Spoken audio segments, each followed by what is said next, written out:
چلیں آپ نے علاج نہیں کروانا، آپ نے جو انٹرنیشنل سٹینڈرڈ کی یہاں پر لیبارٹریاں بنائی ہیں، آپ نے جو تحقیقی ادارے بنائے ہیں، آپ وہاں سے اپنی رپورٹس بنوائیں، آپ وہاں سے اپنا چیک اپ کروائیں اور مزید کنسلٹیشن کے لیے آپ جا سکتے ہیں، آپ بعد میں چلے جائیں۔ پھر ان کا یہ کہنا تھا کہ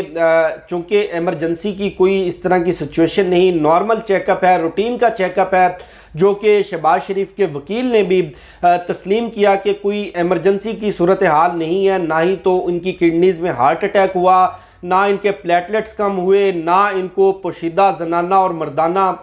بیماریاں ان کے اندر سے دریافت کی گئیں، نہ ان کو کسی اور طرح کے دورے پڑ رہے، نہ ان کو ان کی اہلیہ کی طرح پاگل پن کے دورے پڑ رہے۔ میں کوئی وہ طنزیہ گفتگو نہیں کر رہا، یہ حقیقت ہے کہ ان کی اہلیہ نے خود سرٹیفکیٹ جمع کروایا کہ ان کو پاگل پن کے دورے پڑتے ہیں، عدالت پیش ہونے سے خدشہ ہے کہ وہ اپنے کپڑے پھاڑ دیں گی۔ تو اس کے بعد یہ ساری دلائل اور یہ ساری باتیں سامنے رکھی گئیں اور ڈپٹی اٹارنی جنرل نے کہا کہ انتہائی ضروری ہے، اگر بہت ضروری ہے تو آپ آن لائن کنسلٹیشن کر لیں، آپ نے جس ڈاکٹر سے اپوائنٹمنٹ لی ہوئی ہے آپ اس سے آن لائن اپنی رپورٹ شیئر کر کے اس سے اپنے علاج معالجے کے متعلق پوچھ سکتے ہیں۔ تو چونکہ جج صاحب ہیں، لاہور ہائی کورٹ ہے، چونکہ ہماری عدلیہ ہے، چونکہ ان کے اوپر ٹھپا لگ چکا ہے بیچز آف ریچز کا، چونکہ آج فیصلہ کر لیا گیا ہے کہ انصاف کے ریکارڈ قائم کرنے ہیں، انصاف گھر کی دہلیز پر فراہم کرنا ہے، تو جج صاحب نے فیصلہ سنایا کہ چونکہ شہباز شریف کا ماضی کا ریکارڈ بھی یہ بتاتا ہے کہ وہ اس سے پہلے علاج کروانے کے لیے لندن گئے اور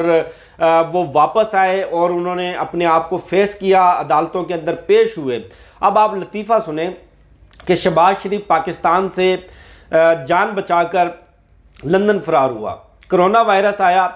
اور کرونا وائرس میں چونکہ ایمرجنسی کی سچویشن کریٹ ہو چکی تھی، شہباز شریف نے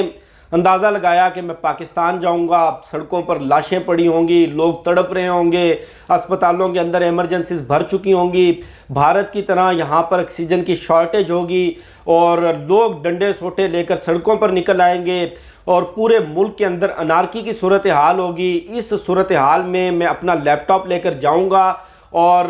لوگوں کو بتاؤں گا کہ آپ کے دکھ درد کا مسیحا آ گیا، لوگ مجھے اپنے کندھوں پر اٹھا کر وزارت عظمیٰ کی کرسی پر بٹھا دیں گے۔ وہ بیچارے آئے لندن سے کرونا وائرس کا مقابلہ کرنے، کرونا کا تو کیا مقابلہ کرنا تھا، ان کو خود کو اٹھا کر جیلوں میں ٹھونس دیا گیا۔ اب ہونا تو یہ چاہیے تھا کہ ان کو نوٹس ایشو کیا جاتا، کیونکہ اس ہی عدالت نے، اسی جج صاحب نے، اسی لاہور ہائی کورٹ نے، انہی بیچز آف ریچز نے اپنے ہاتھوں سے 50 روپے کا سٹامپ پیپر فل کر کے نیسکول گنجیلا کو پاکستان سے لندن جانے کی اجازت دی۔ وزیر اعظم عمران خان نے 7 ارب روپے کا سیکیورٹی بانڈ مانگا کہ چلیں کچھ نہ کچھ تو ہاتھ آئے گا، لوگوں کو یہ امید تو ہوگی کہ جو دولت لوٹی ہے وہ ریکور کروائی گئی، ان کے اوپر کوئی تو بائنڈنگ ہوگی، ان کے اوپر کسی قسم کی کوئی تو تلوار لٹکتی ہوگی، لیکن عدلیہ نے کہا کہ نہیں، اگر آپ کو اتنی ہی وہ 7 ارب کی سیکیورٹی گارنٹی کی پڑی ہے تو آپ گارنٹی دیں کہ اگلے 2 روز میں نواز شریف کو کچھ نہیں ہوگا، آپ ہمیں لکھ کر دیں کہ نواز شریف کو فرشتہ اجل اچکنے کے لیے نہیں آئے گا، آپ لکھ کر دیں ہمیں کہ نواز شریف کی روح قبض نہیں ہوگی۔ اب آج چونکہ شہباز شریف کو ضمانت دے دی گئی ہے، کل درخواست جمع کروائی، آج 3 مراحل کے اندر سماعت ہوئی، سارا دن عدالت بیٹھی اور عدالت نے انصاف کی عظیم مثال قائم کی، تو اب ہم امید کر سکتے ہیں کہ ایک لاہور کا پان والا، اس کو 10 روز کی جیل ہوئی تھی بیچارہ، اس 10 روز کی جیل کے خلاف اپیل میں گیا، 15 سال وہ جیل میں سڑتا رہا، 10 دن کی قید، 15 سال وہ جیل میں سڑتا رہا۔ اور اسی طرح بہاولپور کا ایک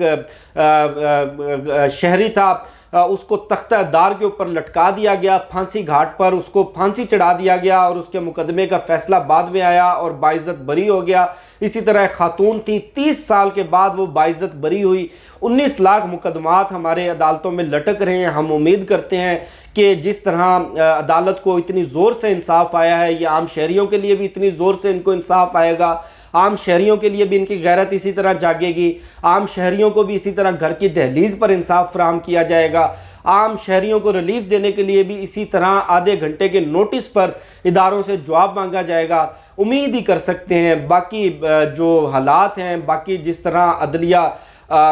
پاکستان کو تباہی کی طرف لے کر جا رہی ہے، عدلیہ اور بیوروکریسی مل کر عدلیہ کے جج سے حساب مانگا تو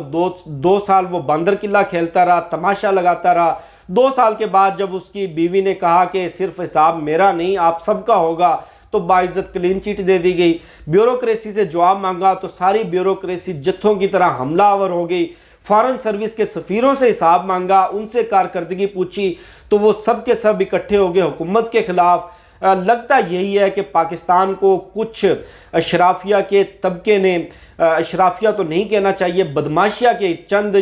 ٹولوں نے، چند غنڈوں نے یرغمال بنایا ہوا ہے ہر ادارے پر، اور ہر شعبے کے اندر یہ لوگ مسلط ہیں، ایک دوسرے کے مفادات کا تحفظ کرتے ہیں۔ اب اس موجودہ گلے سڑے نظام کے اندر تبدیلی کی امید رکھنا، ریلیف کی امید رکھنا، مسائل کے حل کی امید رکھنا